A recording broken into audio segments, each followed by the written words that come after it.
Caste is very anti-national, segregation, Mm, supremacy. It's justifying every oppression. It's like sitting on something and then not sharing it with anybody else. And on top, you try to better yourself by pushing somebody else down.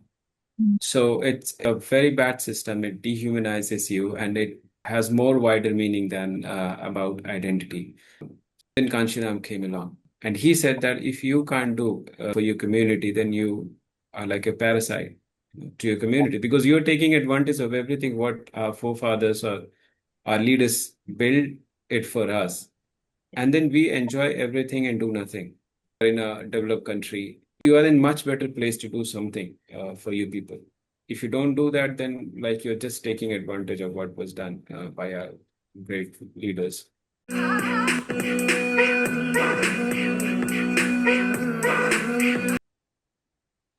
Kia ora, Warami, Jai Bhim, Namaskar.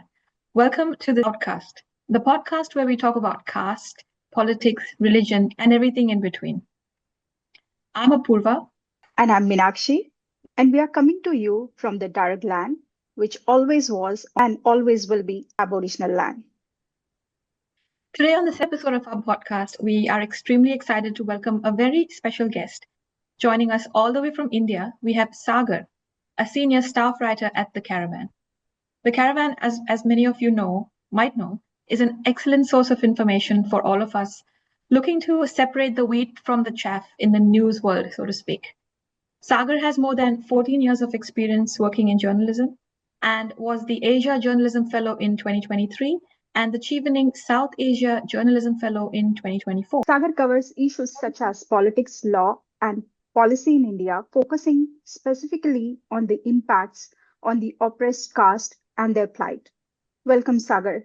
Thank you so much for being with us today. We are really excited to have you on our show, Outcast, and to know your stories, your insights, and to learn more about your experiences. Thank you. Thank you, Minakshi. Thank you, Apurva. Thank you for such a great introduction. So, Sagar, we would like to start by getting to know you better. Please tell us a bit about yourself, Mm. where you are from, your background, and what made you want to get into journalism. What is your superhero origin story? Oh, wow. I didn't expect this. I very rarely share personal stories. In fact, for a long time, I tried to remain invisible, but here we are. I'm from Bihar, in India, and I work for Caravan, which is based in Delhi, but we cover all over India. So Bihar has become like a base for me, and I travel from here. Recently, they had elections. I used to cover from here. I was born here. I did my schooling from here. And after that, I was wondering what to do. I tried my luck with IIT. Like as a Bihari, I also appeared for IAS, or I prepared for IAS. I didn't appear really because I had not got into college yet. So I was preparing for it for a while. Then I found journalism, or journalism found me because we used to read newspaper a lot in our house. Everyone, my father, my siblings. And that was something that kind of interested me, that made me feel like I'm very connected to people, to the society. And I wanted to study something which does not take me away from whatever was happening around. When I studied, I liked physics, I liked maths, but I wish I could have studied. I loved those subjects. I used to have 99 out of 100 in school in physics or maths, but I couldn't pursue it when I started growing up and after 16 or when I was in the 11th and 12th, the focus just shifted to something more close by. It's like 4 or 5 years of wondering what to do. And then I ended up in a journalism college. I studied there. It took me a while to find a job. I worked in a call center. I worked for a community newspaper. I worked all over India before expected. National magazine. I worked for regional newspapers and regional other news outlets. I worked in Hyderabad, then Bangalore, then Orissa, and then finally, after 6 years working here and there for small newspapers, I joined Caravan. There was a vacancy, and yeah, so that was 14 years of journey. Well, thanks. I mean, that's a really great introduction to yourself. I remember, I think I read one of your pieces, and you'd mentioned that because we're here as Ambedkarites, and I remember you saying that you were actually 28 when you first read Baba Saheb's work in English for the first time, and that till then Hindi had been the primary medium of information consumption for yourself. If you're comfortable to share, what was your understanding and experience of caste up until then, up until you were about 28, till you read Baba Saheb's work in English?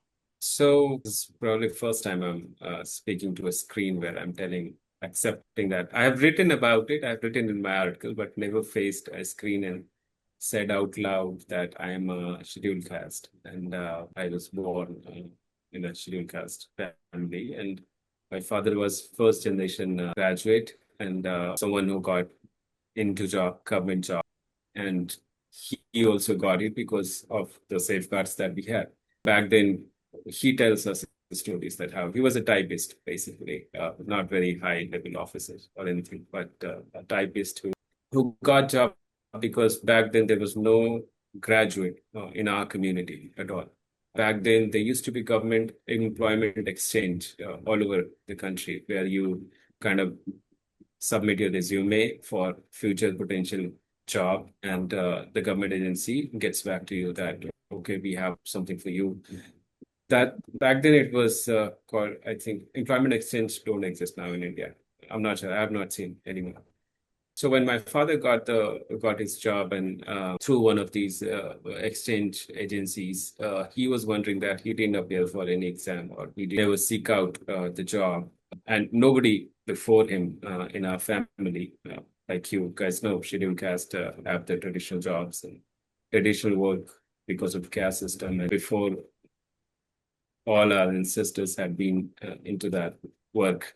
So he did not expect that he also would be someday become a government servant. But because he was educated, my grandfather never let him engage in traditional work. And he gave him freedom to study and to do something good with his life. He got the job from Employment Exchange. So when he tell us that, he used to tell this story to me and to our siblings also, but we wouldn't, because we grew up as a Hindu, in a family in Bihar. There's not much political or social awareness about who we are, and we face discrimination, but we try to justify it to how the local priest, how the system has been, how they make you understand things. If you don't have your own articulation and you try to understand from whatever the sovereign ecosystem has made you to believe that there would be a different explanation other than what actually is. So that way, I grew up because my father gave the security to study and stay away from the neighborhood where I grew up, kind of protected. But there was always stages where, because you are a scheduled caste, you go into school, you register yourself as scheduled caste. People around you know who you are. So they know who you are, even though you don't know who you are. And they keep making you feel like you are special, you are someone not to be, you're just not maybe normal like everyone else. And you as a kid don't understand that. So all these things were happening, but because we were made to grow up, like all these things are just coincidental. All these things are that some people do. It doesn't exist. So we kept to ourselves and to our study, and we try to ignore, forget it, never try to understand it. That process continued for a long time. Also because we observed Hindu festivals, Hindu rituals, and they sort of gave you the unity with the rest of the society, because Yes. you feel okay, you celebrating Durga Puja, Diwali, you're part of the society, even though in your day-to-day life, they don't consider these festivals are in my country, like right-wing people do. Like everything that government does, we used to believe that they are the right thing and they are for the good of the people. And every protest, every rights-based for the protest, for the land, for water, for basic employment rights or food rights, we used to consider that they are Naxals, so they are anti-nationals. That was our understanding. But somewhere that experience stays with you because you come from there. And in different intervals, people keep reminding you who you are. But you're confused as someone who are born in Bihar, born into Hindi, especially. I not accuse, but kind of say that Hindi is responsible for you to stay in that condition, to be conditioned very like oppressor, is because it doesn't have articulation of social justice. When I finally became aware, I'd be very surprised that my friend from Tamil Nadu, from Maharashtra, had become aware of who Mahatma Phule, who Dr. Ambedkar, and our other leaders were in very early age. They knew our history. They knew how we got the rights to drink water from public places. What is reservation? Those things they would say that they knew from very, very early because they had the language, they had the society to tell them, they had the, I know, but they could think in their language about social justice. We never did. Every book that I would read would made me more Hindu and more anti-equality. Would give me a justification which did not exist, right? So I grew up like that till college, but luckily I did journalism. So I owe a lot to journalism, to my work. When I actually started working and start seeing from my own eyes that when I was a community reporter, meaning that you cover a very small population and you cover very basic needs of them, like their garbage problem, their water problem, their housing problem, and at a very local level. So I joined as a community reporter, my first media job. Earlier, I worked in call center also because I wanted to survive. I had no contact in media, so I worked whatever work came my way. But the first earliest reporting job that I got was as a community reporter, which was reporting at a very, very hyper local level about very basic necessities of people. So my editor would instruct that we literally go to colonies, the residential welfare colonies, and we ask people, what is your problem? And we will take this to local authorities and have this fixed. If you have water flowing in your area, if you have pipes to be fixed, if you have garbage to be lifted, if you have any problem with your food, local restaurant, we will help you. So that was the basic instruction, and we would be doing that as reporters. But the thing is that the locations that were given to us, the geography where we were supposed to go, had mixed residences, and I often end up getting stories from poorer neighborhood.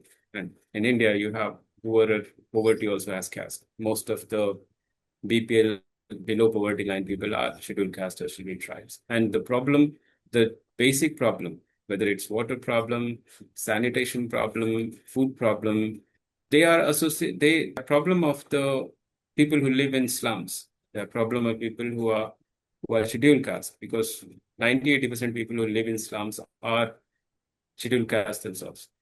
So I would pick stories from those places, but my stories won't be published.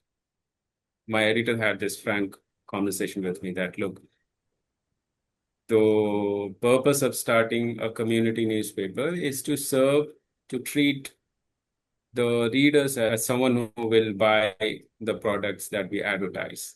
And the stories that you are taking from are people who will never go to these malls or to local businesses where they'll shop and buy our products.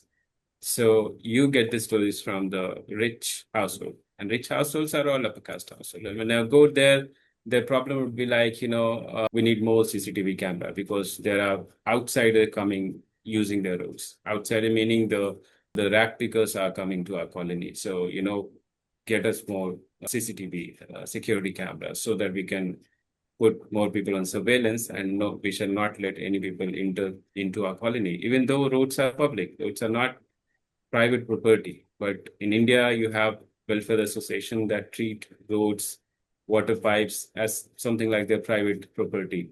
Then they'll have problem like, there is a tree branch which has grown so much, has come into my window to a balcony, and some thief someday will come and so get sanitation inspector and get it cut. that was the kind of problem. And whereas you have real problem in scheduled caste areas where people are living in one small house and they had no water supply. When drained water or the sewage came into their homes, and those news were not coming, but this was news. So that was one media bias. Then also because our interaction was not with national governments or anything. That time I used to cover the municipalities, the water boards. And I would see that the constitutional provision in India is that you have a financial allocation for scheduled caste, specific financial allocation for scheduled caste areas, which is like 40% of the budgetary money should go to the development of scheduled caste areas. But instead, I would see, because I had contacts in municipalities and I'd be visiting every day, I would know that, okay, so I would see from my own eyes that the funds that were supposed to go to scheduled caste areas were going into the neighborhoods, the rich neighborhood or the upper caste areas, or to building the roads or road carpeting, which was in front of some big showroom. So when the money was actually supposed to go somewhere else. So those were some of initial eye openers, like what is happening. Things are not right, and whatever I had been hearing from past is actually true. There is a bias in the system. It can't. I mean, accidents can happen 1 or 2 days, but it won't. I won't be finding this throughout my 1 year or 2 year of journalism community reporting.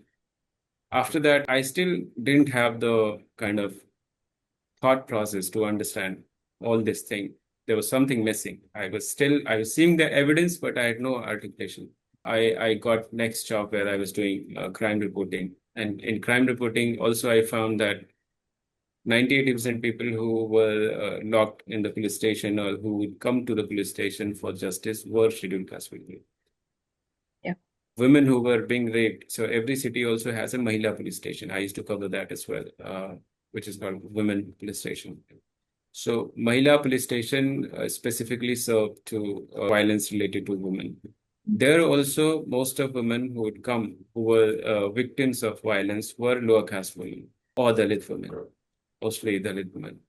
So this also was happening to me, and I was seeing this every day. And then came the moment when Rohit Vimila has committed suicide. I didn't know him. I never met him. I was working somewhere in Odisha, and I was just following the news, because we didn't do national news, but I used to read that, okay, something is happening. So that was the time when I stopped and kind of started reading Dr. Ambedkar. Till then, I had not read Dr. Ambedkar. I had only heard and used to read from here and there small nuggets, but never in entirety. Like, no, I have to understand this now. Sagar, your story is very inspiring. How did reading Dr. Babasaheb Ambedkar's work in English mark a turning point in your life? So everything that he has written, that gives you, then you know that things that were happening has a legacy, has a past, has a history. And what is happening to me was happening 100 years ago to him and to people who he is describing in his book. And there's a way to understand this systematically. This is not an individual story. This is not something happening to someone because of some personal problem or personal personality related traits, but because this is how the system has been. So his writings, for instance, on origins of caste, which is my favorite, unlike Upper Caste, who keeps reading Annihilation of Caste, which is a great book as well, but that was written for Upper Caste anyway. Origins of Caste, where he explains that how caste could have come in existence. He forms his questions around 3 traditional practices. One of them was child marriage, and then sati pratha. And then I read more of his political work, where he goes to a roundtable conference and he submits our site that look set of people who are depressed classes and they suffer from untouchability. And untouchability is in its outward form is when somebody performs purification rituals, and it's just, but it's internally it's discrimination against this whole class. because of their birth. This has nothing to do with their occupations or their being anything else, but because they were born this way in a particular caste. So those were readings that one after another I kept reading, and I understood that okay, there's a history, there's a political history, there's a social history. When he compares slavery, I also came to know about slavery. I was not someone who used to study foreign problem of Black or African. No. I was very narrowed in my thinking before that. Then I understood that these social divisions have existed in many other countries as well. Well, in the chapters where he deals that this is how slavery is different from being untouchable here in India and how they are treated here. So all these things, it was just a continuous reading from one chapter to another, from beginning to end, not the entire 21 volumes, but those that deals with society and politics, especially because I'm also a political reporter. So it was easy for me to understand those things. I've still not read his economic philosophy, but most of his social and political philosophy, where he articulates about Hinduism, so the philosophy of Hinduism, that it does not have three basic tenets of democracy, liberty, liberty, fraternity. Those things are lacking in the philosophy of Hinduism because it has caste, and caste is about closed social group.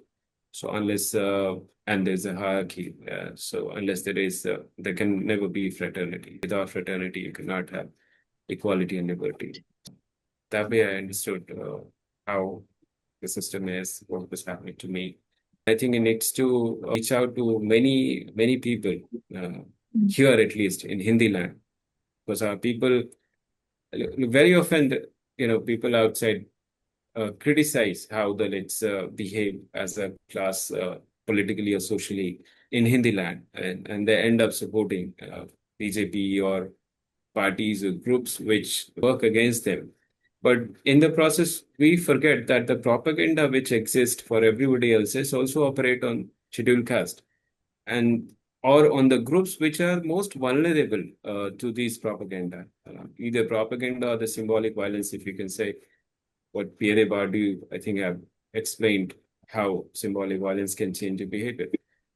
And these people don't have access to any other literature, to groups and, or religion. Buddhism, even though my home is like barely 3 hour or 4 hour drive from where Buddha was, got the his enlightenment. knowledge. Yeah. So, but so socially, Buddhism is not known very much. Like in Maharashtra, you have, Hinduism comes with a whole set of rituals. And you have to have somebody who can get you married. You have to have ritual for your death. You have to have other festivals also, right? So that you can celebrate and you won't feel like, okay, if I become Buddhist today, where do I get married? There's no Buddha Vihar around here. There's no priesthood here. And I don't know how to, what are the rituals? And it has to happen as a class level. When you become in your isolation Buddhist and then you are celebrating something which nobody else is celebrating, you feel like you're not part of the society. Right. So I think Buddhism, because we need a religion, we need understanding, we need a religion. That thinking, that support system, that has to be there for people to make them realize that whatever is happening to you has a history. So that was with me. My awareness is my own quest for the internal confusion, and lucky that I got into journalism and I saw it from my own eyes that how things are, and that has been there. Then when I got the caste lens, I could see it more clearly, and I can see from the local level to the national level, it continues to be there. Yeah, and so I think those of us who were born in Maharashtra and grew up with Babasaheb's philosophy, and our ancestors were able to embrace Buddhism, we've been quite fortunate in a way. And I think Babasaheb's mission just sort of was incomplete. And I think if he had been alive for a bit longer, Buddhism would have, he would have taken that mission forward of really bringing all of India into that fold of all, bringing all the oppressed castes into the fold of Buddhism, which would have really emancipated more and more people. So I think that mission was left incomplete a little bit. But I also want to go Yeah. back to how you said that with journalism, when I read your pieces, and I feel like, it comes from a place of deep sort of understanding of the caste, and now you've been working for such a long time as well. Did you feel like journalism was a way of making a difference in your society, and did it kind of made you recognize the power of the word, the written word, after you'd read Baba Sahib and after you'd been working for a long time? Yeah, definitely. Baba Sahib writings is, philosophy of social justice, philosophy of humanity. It is not for specific class of people. So once you have that understanding, which I feel, it obviously helps you in a profession which is fundamentally about the interest of those who need a voice, or fundamentally about people who are being oppressed. It is not about people who are already empowered or who are in a position of power. It's about writing about people who needs your help. And unless you have that understanding, unless you have the articulation that where does the violence come from, where does the philosophy, particular ideology come from, or the policy, if you're critiquing a policy, if you're critiquing a political party, you need to have the caste understanding. And caste gives you a lens which makes things a lot easier to understand. You can predict well, you can write well, because in journalism, you also, if you are in political journalism, it's a lot about predicting that who's going to come to power, who's going to vote who. And if you have understanding of the society, which is again comes from Baba Sahib, that Indian society is a caste society. Indian democracy is a caste democracy. It's not a political democracy. So caste democracy is what? Caste democracy is a born democracy, right? Caste, it's not made or unmade. Like I'm using Baba Sahib words, that political democracy is made and unmade based on the political principle that tomorrow, today, if you have unemployment or the inflation, this will affect the overall outcome of voters' behavior. If we were a political democracy, which is what he means, that you can make or unmake it if we were truly a political democracy. But look at any political issues. Does that affect voters' behavior? One after another, they keep voting to people who are responsible for these things. So, and so we are a caste democracy, a born democracy. And to build a support system for a caste democracy, to unmake it or to make it, you have to apply the same principle that you apply to make caste. You become very narrow-minded, you internally for your own vested interest. And to break it again, you have to apply the same principle, which I don't know if you can break caste, but I mean, that will provide you the solution to how to build a opposition against BJP here. So journalism, power of written words, of course. Now we're writing because we feel like, I feel like, okay, when Baba Sahib was writing, nobody else was talking about that thing. But he kept writing, and he kept writing in a time when there was no computer, then he used to handwrite it. And if 100 years later, if I can, somebody who was buried under a system of violence, had no understanding, even though I was part of him in a way, I belonged to the class he fought for. I had no awareness. So in a way, I was working against my own community. But 100 years later, it was his writing that made me aware, and that made me more pro-justice. I used to defend the state a lot in college, and back then it was UPA government. When I was in college, UPA government was there. They were running Operation Green Hunt, I guess, to flush out so-called Maoists.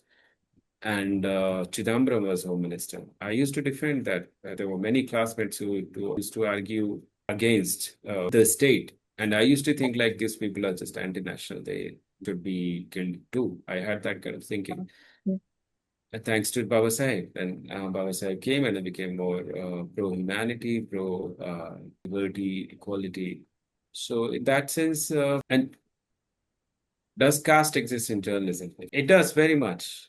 You have 2019 Oxfam report. Oxfam is, I think, British NGO or some NGO. So, and you have a data of all Indian newsrooms, and you see 90% leadership position is with upper caste people. Yeah. And I've been part of journalism, so I know everyone around me are upper caste, right? Yeah. I was making this point that if until 2019 or 2023, if you don't see a problem in that, I'm not saying me, but all other people who are in leadership position already there. And if they are okay that having 90% upper caste in leadership position is fine with me. Even, I mean, if they assume that, okay, I'm not doing anything anything against scheduled caste or Adivasi, or I'm not doing anything against social justice. But the fact is, you're still operating through upper caste editorial board across all newsrooms, across Yes. all newsrooms, and you don't see a need for having diversity in your newsroom. And diversity is not for scheduled caste or Adivasi or low caste people. Diversity is for you to become more open-minded, to bring more perspective, to change your perspective, to understand things better. And so that resistance has been there, right? That resistance you see every time something happens in Indian politics, and you see that in commentaries of big journalists who are otherwise considered very secular and very not pro-establishment. But being anti-establishment doesn't mean that you are also being anti-caste, because we lack that vision. For instance, just yesterday, some party members of parliament of a particular party who ruled Delhi, national capital, till last year, and 2/3 of their parliamentarians have changed side to BJP, which is Orthodox Hinduism based on Manusmriti ideology wise.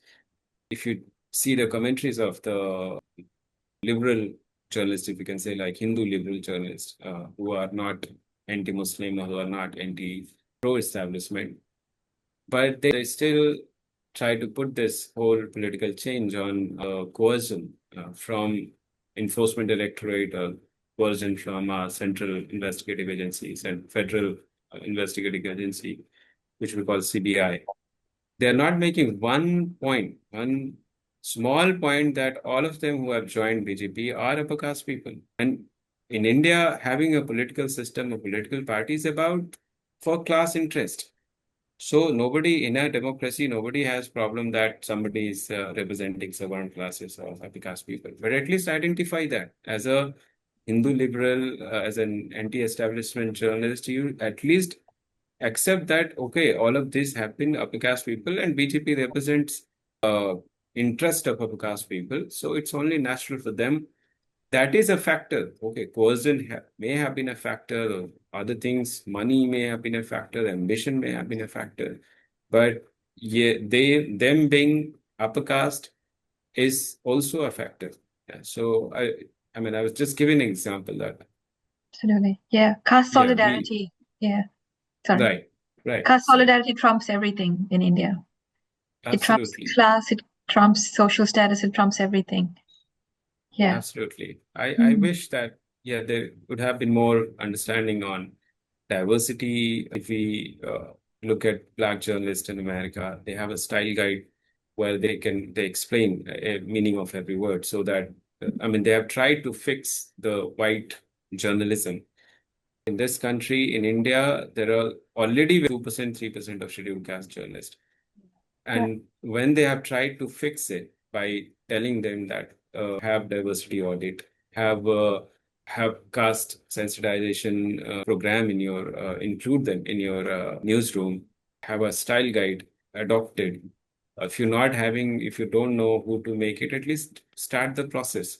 Black journalists have style guide where they explain that how you can understand words, different meaning of different words, so that you don't unknowingly dehumanize Black struggle or Black people.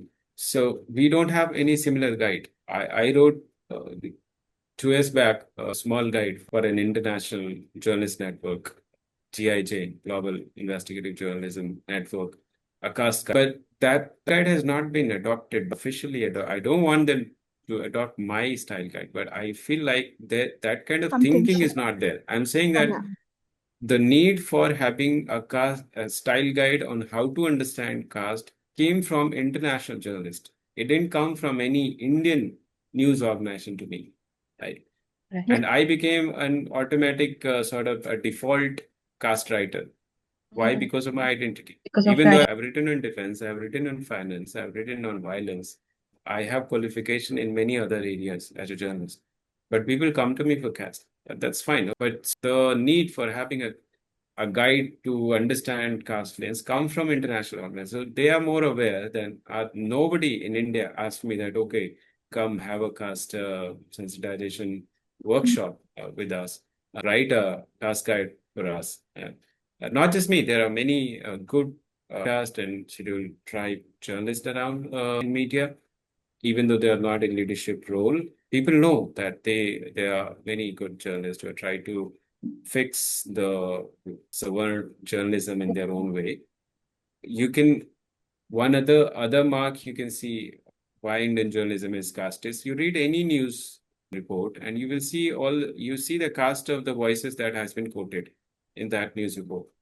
You Right. will not you will all the experts are upper caste people. You will Yes. see whose pictures appear on the newspapers or the website. They are not pictures of the scheduled caste intellectual or just pictures. Just look at their caste background of the pictures, the text, the stories that you use. Whose interest are they serving? Do they think that overall the stories, if they have included enough gender-wise or the caste-wise diversity in their stories, do they think whose interest are we serving? What Yeah. is real power, and how Hmm. can the oppressed caste people of India wield this power for their own upliftment? What has been the greatest barrier, do you think? Real power is our own awareness. I'm speaking from personal experience. Unless you do not have articulation of your own discrimination, unless you do not have articulation of your own history, the history, unfortunately, that we have been taught in our schools are not that those are. I think now when I've read Baba Sahib, I feel like the entire history is from the lens of upper caste people, where we have been told how we, as Indian, earned our freedom. But I found it on my own, and I'm sure also many other scheduled caste or scheduled tribe found on their own how they actually got their freedom. I didn't know about Roundtable Conference. I didn't know about Baba Sahib's submission to the Roundtable Conference. The condition number one that we won't be part of the state of India unless there is dignity for everyone, unless there is a safeguard for everyone. That was condition number one. And then you go on. And I didn't know about his response to Cripps mission. I didn't know his response to cabinet mission. I didn't know his response to Gurjan, the Shimla, what we call Shimla. So many other political events that happened before independence. Our side where depressed classes was a stakeholder and on the table of the negotiation, that is completely silence. I can say this for other minorities as well. There is no Sikh history. There's no Christian history of freedom. There's no because they were identified stakeholders before freedom negotiations. What we have is a Hindu explanation of Indian freedom. We have a Muslim explanation, which they read in Pakistan. But along with Hindu and Muslim, you had depressed classes constituency, you had Sikh, you had Christians, you had Anglo-Indians, you had European Christians, you have Indian Christians. So where are their history? And those reforms that the British government took right on with 1909 to 47, we were part of all of those negotiations and reforms. But we never know, except from Dr. Ambedkar, that what was our stand on these reforms? What was the stand on Montagu Right. Chelmsford reform, 1919, and then 1930 Roundtable Conference, 1935 Indian Constitution, the first Indian government law, I think, came, which is almost like what we have now. So this power now that I had because of Dr. Ambedkar. He wrote all these things, and that led me to research on other sources as well. I was on Chevening Fellowship in London, and I went to the British Library, and I was lucky to have access to India office where all our documents are kept. So I started studying all other documents related to depressed classes. But those things were never made available to us. This was all through personal quest and journey that I have come to understand our history. And that is the power that I feel. Now I'm more confident. I'm more, while putting out our site, while putting out lens of the lowest of the low. Because now people cannot say it's coming from a bias. It's coming from half-read propaganda. But the power is your knowledge. You never stop, especially your political history, your social history. That is, I think, for the oppressed classes. Once you have all of those things, nobody can stop you. I keep saying that. I never qualified for Indian university system or within Indian knowledge industry. I do not have much recognition because I never had confidence of getting a fair treatment. And I still have that feeling because I never get any invitation from them ever. But I've been to UK's Best Fellowship, Chevening Fellowship. I've been to Singapore on a foreign fellowship, and now very soon, I cannot announce for official commitment, but I'll be an Harvard affiliate very soon.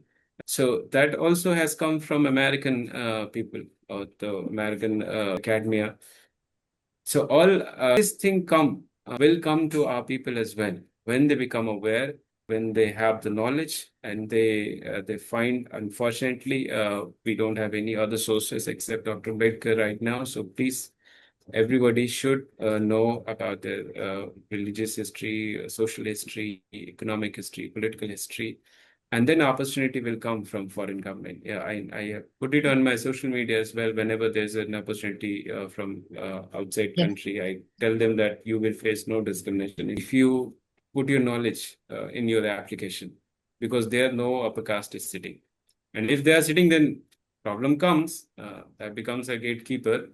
But most likely that your best chance is to go to foreign countries, study there, and get a better treatment than what we get in a country. Yeah. Yes. Yeah. No, that's such great insights. And of course, you haven't officially announced it, but congrats on the Harvard affiliation as well. Thank you. You said that you worked in Bihar, and I just want to go back to that for a second. We wanted to talk a little bit about Bihar politics because it's always been such a fascinating state, and you covered it as a local for your entire life. So, what kind of insights have you seen in the political spectrum in terms of the change in people's mindsets in terms of caste? Like you said before, that people still vote based on their caste lines. Those are very, very strong. But has there been a change in the mindset of the people in the last, say, around 10 years? Have you seen that people have started to notice that sometimes we are being used as a vote bank, and they've, gone against their instinct to vote for the party that says the right things to them? What's your experience been covering politics in the last couple of years? I think Biharis are still very unpretentious about who they are, who they vote for. And voting for your own caste people is there all over our country. It's just that the narrative has been different. In other places, I'm sure South Indian journalists can better explain it, but I was in Telangana, and there the dominance of combined kapus I used to hear. So my earliest journalism started from there. So from a fellow journalist only, I used to hear that there are two people before Telangana was made. It was United Andhra, and most of the things in Hyderabad, even though it comes in Telangana, used to be controlled by people who came from coastal area, the kapus and kammas I hear. So that dominance of some caste in politics or social space is all over India. It's just that in Bihar, people do not hide it. They're very open about it, that I'm going to vote for a Brahmin party. Here, BJP has the reputation that they otherwise hide in other countries, that they are the sovereign party. So sovereign people will vote for them. And one of the Dalit caste, Paswan, has their own party. So Paswan will vote for them. So as a born democracy again, we in Bihar people do vote for caste, but to say that when they will not vote for caste, I think it's not such a bad thing. If the lower caste or the Dalit people organize and vote for their leaders, and I've explained this before that in their day-to-day life, they have no other negotiating power. In their social life or economic life, they have no other power, either from their employer or in their neighborhood or in public places. They cannot assert their power at all, except on the day of the politics, on through Election. political change. Yeah. So if you have a Paswan leader, forget about ideology for a moment.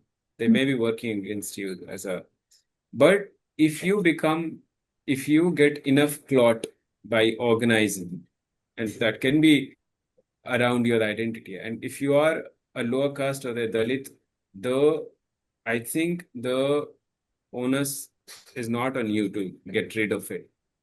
The onus is on upper caste people to make you believe that we can work for you.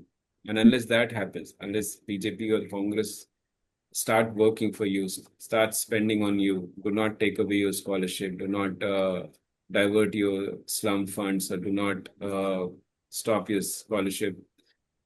Until that time, if I organize around a scheduled caste party and build enough clout for my own community so that even those government will not dare abolishing the existing things, I think we are fine, because that is the only way I can or a Dalit or a low caste can survive in this political system. For instance, now Dalit is a very important constituency. BJP, as much as they want to abolish reservation, abolish our welfare schemes, our maybe the ration, they are cutting names from the ration card, ration database based on SIR, but they cannot entirely finish this as much as they want, because they know the Dalits are partner to them in the government, one of the Paswan party. So when people will start coming is something is a burden on the upper caste people when they start working for the lowest of the low, and they start becoming more casteless. Then maybe in Delhi you see Dalit vote for Aam Aadmi Party, even though they have been reduced to such a small number. Most of their seats are from reserved seats. They are not from general constituencies. So Dalit do vote for other parties as well. They don't vote to their caste people only when they get benefits from them. And that is the only strategic position you can have. Even Kanchiram said that, okay, when a journalist asked him that nobody can trust you because you can join anybody, he said, I'm not here to do politics to earn your trust. I'm here to do politics to give our people what we deserve. I don't need a validation or certificate from you to be called a trustworthy person. I will go who will accept our proposal. So that kind of situation for the lower caste. Now, upper caste people has been the most casteist people. They do not waver from their commitment to BJP. Whether they are destroying the country, destroying the constitution, the federalism, the voter list, they will still vote for BJP. And they will use many other languages like development and a whole sort of economic twist they'll give as their reasoning, even though the fundamental reason is that they want to vote for them because they themselves are upper caste. Right? I think that should not happen. But we have data also from CSDS, I guess, that from beginning they have been voting for majority of them. I'm not talking about individual upper caste get offended that, okay, no, I don't vote for BJP. But the whole class, as a class, they vote for BJP. And before calling out Dalit or a lower caste OBC or Adivasi that you vote for your Lalu Yadav or your Ramvilas Paswan or your Parvati, they should change that. As long as you will be voting for your Narendra Modi or whoever Golwalkar, we want the. That was the message from Kanchiram as well, that if we can't abolish it, then take advantage of it, organize around it. Because you have more number, you have advantage of your number. So why not organize and build a plot? because political power is the only way you can solve your economic and social problem. There's no other way. So that I hear this interview in the same interview, this Rajesh Sharma asked him that, so getting power is everything for you. He said, yes, getting power because political power is the solution for our economic and our social problem. So we will make government whoever. And he said, you make government with BJP, with some Mulayam Singh and with Congress. Now who else is left? He said, you listed me all the names, you list me more. You think about this, I will also think about this. I'll use everyone existing. And he said, communists are left. And he said, no, we talked to communists and they are not left. They are over. So he was open that I will use everybody in this country for the benefit of my people. Because we are from this country, we are the most national, most indigenous people, and we have been oppressed, and we now, if you think that okay, you are in position of power and I'm still using it, then it's good for me that I will take advantage and I'll use your support, and whatever we are doing is not for our country. I mean, he's making the society more rational, more equal, more pro-humanity. Then what is wrong in that? Dalit philosophy, Dalit politics is about helping every marginalized and empowering them. So that should be the philosophy or the mission of every other party, or even constitution through Article 15 has tried to, 15, 16 has tried to do this. I don't see any problem with that. People often look at power as a zero-sum game, I guess, and it's kind of like, if you have power, then I can't have it. But actually, there's enough resources and enough power for everybody to have a little bit and uplift the people that really need it one bit at a time, instead of, everybody only focusing on the top part. It's from the grassroots up, like you're saying. So, absolutely. Absolutely. Democracy is not about majority ruling. It's about protecting the minority. That's what Dr. Ambedkar said. Democracy doesn't mean that first past vote, that whoever is in majority will rule over everybody else. It's about providing protection to the most vulnerable, be it linguistic, religious, or political minority, or socioeconomic minority. You have to protect them. That is the real principle behind democracy. So, When you think about the future generations, amongst your own friends and family, for instance, what relevance does Dr. Babasaheb Ambedkar's philosophy and his words have in their lives? Well, I wouldn't want to put a lot of pressure on younger generation, because I have interacted with them and they're impossible to convince them that you need to understand your political history. But I also feel happy that, they are unburdened from this, what we have gone through. What my father would have gone through much worse. But then after me, I don't know. I'm not sure. I mean, we can leave these resources so that one day we hope that they will pick this up. We should document these articulation, like this cascade I have made, or the stories that I have written, that maybe someday when they feel the need for understanding, they should have it. If Babasaheb was not there, many other wouldn't be finding their articulation. So doing the work and leaving it as a resource for reference will help. How do we make them involved? I'm not sure. I mean, it'll take a policy level attempt. So when I was in school, they had this Ramayana as part of our curriculum, even though there was no qualification to pass the exam in Ramayana. But there used to be one period where we would be taught Ramayana in our primary school. And I know Ramayana by heart now. Right? Oh, wow. Because whatever you study in your, I told you, I grew up very Hindu. So that was by design, you can say, by state, by family.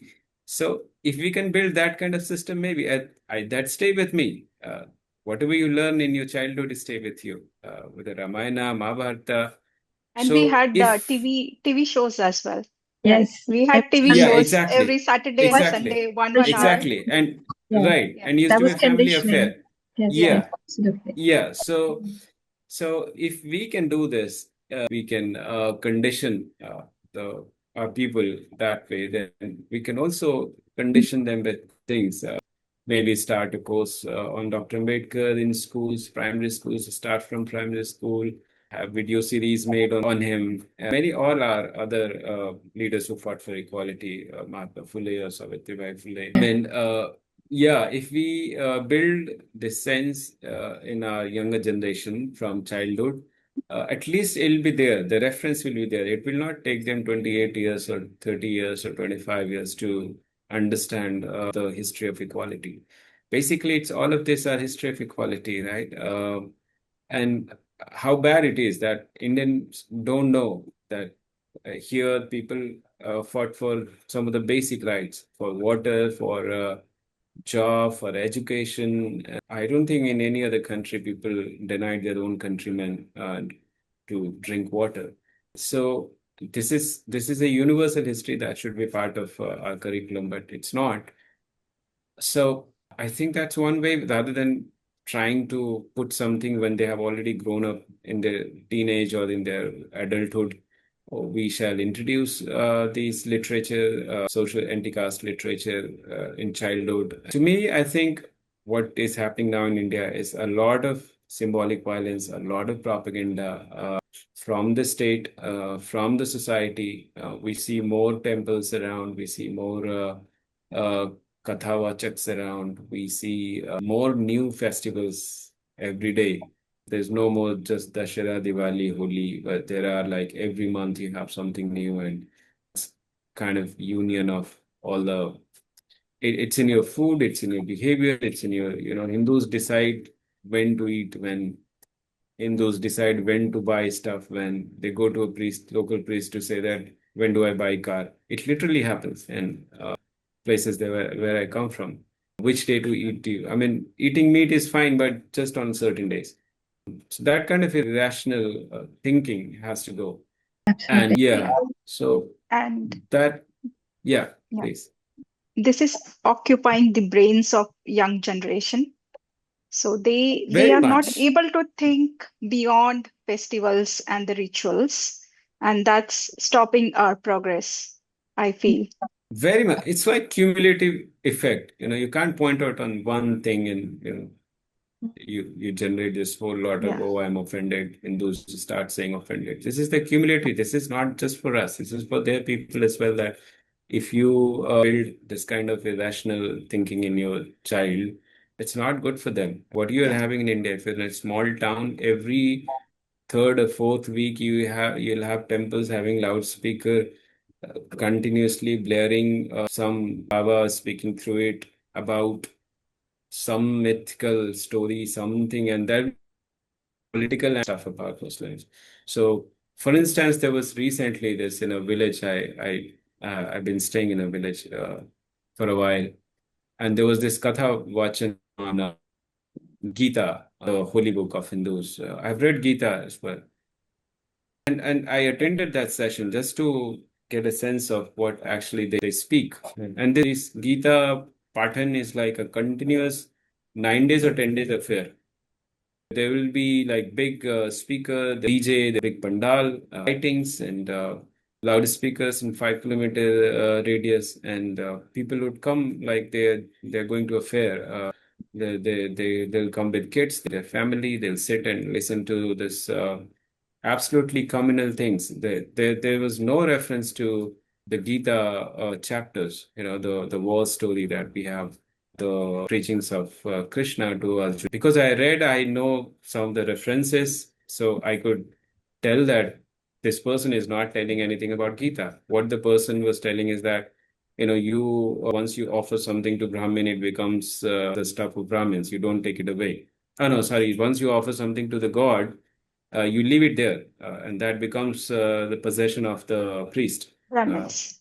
So they were actually saying Brahmins. I'm sorry, using priest to not offend anyone, but they were saying that once you offer something to God, it becomes a thing of possession of Brahmins, and then you give extra to Brahmins as dakshina, because that is still unpaid.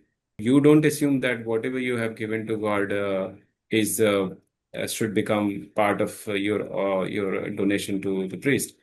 But that should be separate. Those were the teachings being given by this preacher.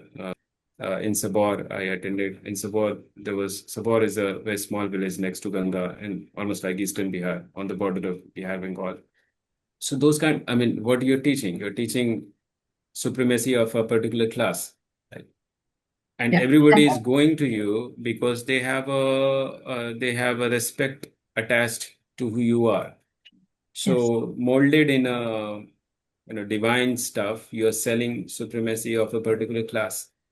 This is just one example I can say. I mean, one of you has to sit and attend and see what exactly they keep talking about. So these things have to stop. I mean, if you have any pro equality of a stage or a program anywhere, police will immediately come, and then first you have to take permission from the local thana. You have to have a 5 witnesses that okay, you take the responsibility that anything that will be said from this stage will not offend the community.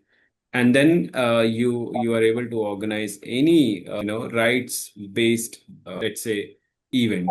You have an advocacy event. You need to have all these things done in a public place, and police intelligence people will be there somewhere in the audience. But you have these things, you need no permission. You run the loudspeaker throughout night and day. Although there's a law that you can't play loudspeakers beyond 80 decibel, or after 10 p.m. you can play this Yeah. at all. But when you are doing a religious stuff, recently Chat Mass has gone. Chat is the March, the holy month of Hindus. Almost every day you will hear something happening in some temple. Yeah. And you have no. Sorry, Sagar. I have a question on this. You said about the Yeah. loudspeakers, right? So when I was in India, I used to hear it at 3 a.m., 4 a.m. as well in the morning. When Yeah. I asked my friends, they said that Muslims do their prayers early in the morning, so you don't feel anything about it. But when we do it, you guys always say something about it. Would like to know your views on this. I only laugh whenever people bring up. I mean, Yeah. I Classic am word about identified legally. I'm identified as Hindu. Legally, I was raised as a Hindu. So I can critique Hindu. I was born in Hindi. I can critique my language. The religion or language in which I have no expertise. I'm sure some Muslims should object or whoever find it problematic. But it's their burden. Whatever problem is there in their religion against their women or against any other thing, it's their thing. I cannot go and ask them. I'm not part of their religious society.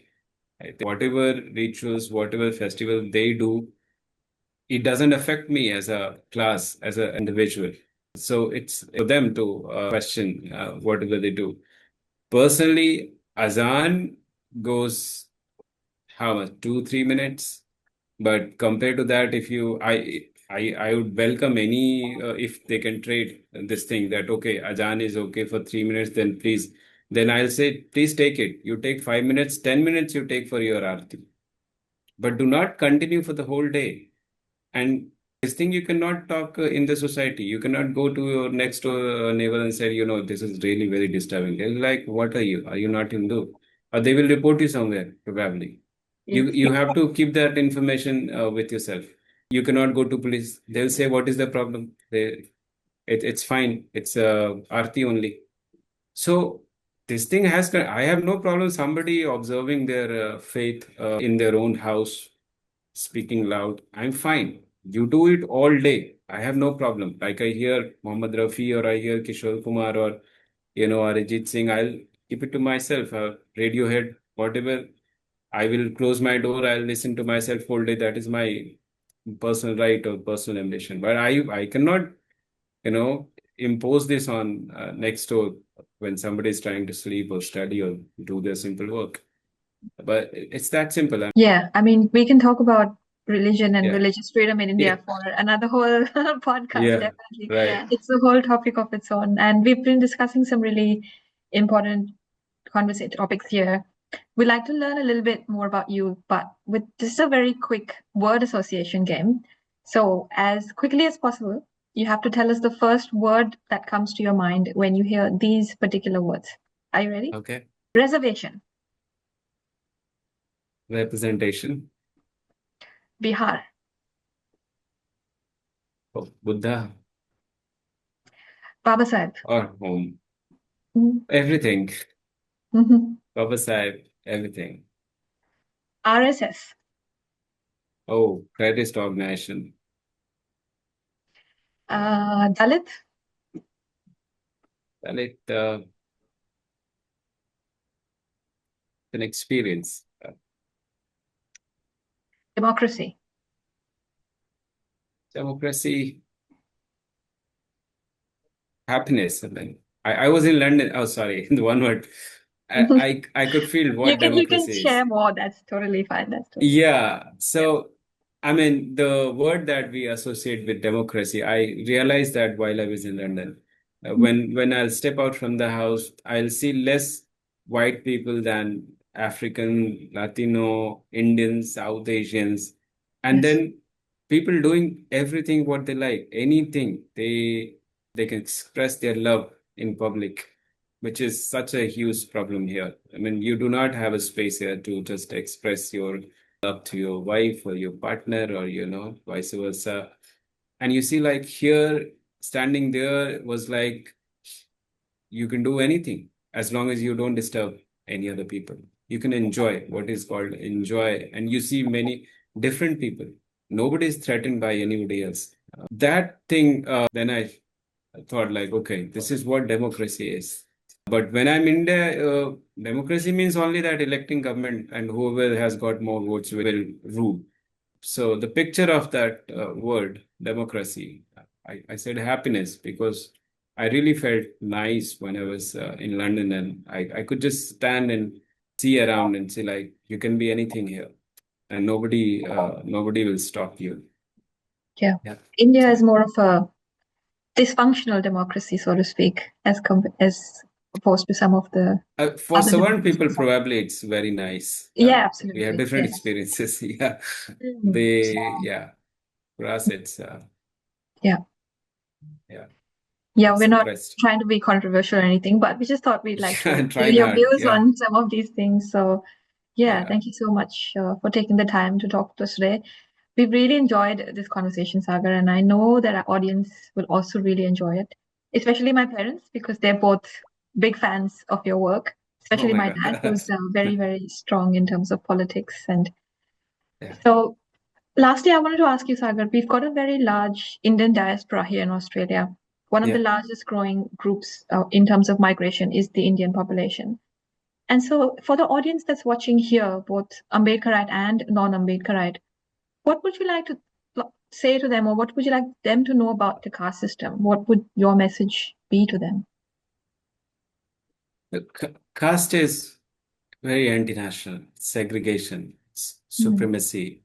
It's it's justifying every oppression. It's like sitting on something and then not sharing it with anybody else.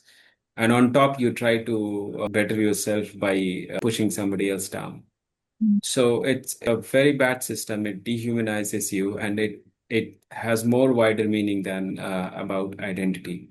So you can be born as a scheduled caste or in a class which is as a class oppressed, but as an individual you can still imbibe traits of an oppressor, or you can still be casteist while being born in a particular class, in even oppressed class. So as a sociological concept, like Dr. Ambedkar has tried to explain it in his Origin of Caste or in his other writing, it has very wide uh, it has a very wide manifestation and very insidious problem. So it kind of dehumanizes you once, and you don't even realize that you're doing it because it's all about having a closed group where you want to keep everything to yourself and you justify it by adding some myths or concept of purity or some supremacist mythical story that you have a right to do harm to some people because this is what you were made for. Caste is dehumanizing, it's segregation, it's stratification, it's thinking that you are better because you were born in certain way or in a family or in a class. So what they can do is try to be human, try treat the fellow people as equal, and never let this sense of supremacy, birth-based supremacy in them, and try to help the people who are in India or back there as well. If they need help, try create, because Kanchiram, we are what we are because what Dr. Ambedkar made for us. He made a political class out of us. Otherwise, we were no stakeholder. We were not seen until 1911. 1911, we become depressed classes, and in 1930, we become a stakeholder. And then, because of that legacy, because of that history, we have reserved seats in parliament. We are able to sit in parliament. Okay, those people are not our real representatives or true representatives, but at least a Dalit, a scheduled caste, or an Adivasi rightfully go and sit in parliament if they build enough support. That system he created. Now we have corrupted or other things have happened, bad things, because of separate electorate or whatever. But because he did all those things, he created all those things, we are still a constancy. We can say discrimination has not gone. No. But what has gone is the sovereign class right to oppress us because of the constitution, because what Dr. Ambedkar did. So that because of that system, we are surviving. We are having everything that we otherwise were denied in like recent history, not very long ago, 50 years back or 100 years back. It was all there. It's still there, taking a different form. So, and then Kanshiram came along, and he said that if you can't do for your community, then you are like a parasite to your community, because you're taking advantage of everything what our forefathers or our leaders build it for us. And then we enjoy everything and do nothing. Like Gabai, you destroy rather, our former Chief Justice. I mean, it stings to many fellow Dalit or Adivasi when I say that, use that word, Kanshiram, that you are being parasite by taking advantage of all the thing that he left, that our leaders did, and now you're not even trying to make people aware or to do whatever in your capacity you can do it. I know in my own family and people who I know are scheduled caste, they are in good places. Like we become journalists or social work or something because we just use path. But otherwise, are people who have completely been isolated from the direct discrimination. They have gone into IT, they have gone into places which, don't deal with society or the politics. So if they want, they can also be of some use to people who will come next after us. We can build a very good defense system. What Yes. Kanshiram tried with BAMSAFE, that he organized all the intellectuals because he called them generators. If they are the generators, or they are the strength. So you use this generator, and from this generator, you create space for people who still need a help. So you should think in a way that you are in a developed country, you are in some job, better job, you are in much better place to do something for you people. If you don't do that, then like you're just taking advantage of what was done by our great leaders. I don't know what you will do. You'll have to find a way, whoever is out there, to keep helping people. And I'm very happy people are actually doing. You are there. I know people in America, they built this great BAWS search system, which is like a search engine out of Baba Sahib writings. There are great people who have built this up while being in America. There are Ambedkarite Circle in London. In their own way, they're helping through scholarship or fellowship, or by just getting them maybe accommodation, as simple as that. But those are the things you have to do for your community, because you come from there. You are a beneficiary of what was done by our leaders, and you have to pass this on so that this continues, right? So Yeah, absolutely. You've got so much knowledge, Sagar. I hope that we might see a book from you in the future as well, just sharing your thoughts and giving us insights. Yeah, thank you so much. Thank you, Thank you so Sagar. much, Apurva and Meenakshi. I just want to say that this was one of the most or the only personal conversation I ever had. Thank you for bringing them out from me. This is my first interview where I talk only about myself and my experience. So I hope it doesn't become controversial or as well. Oh, I But hope it thank you so does. much. Yeah. Thank you. No, the controversy Thank you so much. is fine. But yeah, thank you. Thank you, Thank you so Sagar. much. As Thank you. usual, we would like to end our episode with a quote from The Annihilation of Caste by Dr. B.R. Ambedkar. I quote, "The outcast is a byproduct of the caste system. There will be outcasts as long as there are caste. Nothing can emancipate the outcast except the destruction of the caste system." Unquote. Mm. Powerful words by True. Dr. Ambedkar. Yeah. Yeah. Thank you all for joining us today. And we hope that you enjoyed this episode of Outcast. Please join us again next time for another fascinating conversation on caste, politics, religion, and everything in between. Please like, share, subscribe, and comment. We actually really love hearing your feedback. After all, what do we want? We want to outcast. Outcast. Jai Bhim, Jai Jai Bhim. Phule. Thank you. Jai Thank Samvidhan. you. Thank you, everyone. Thank you so much. Thank you.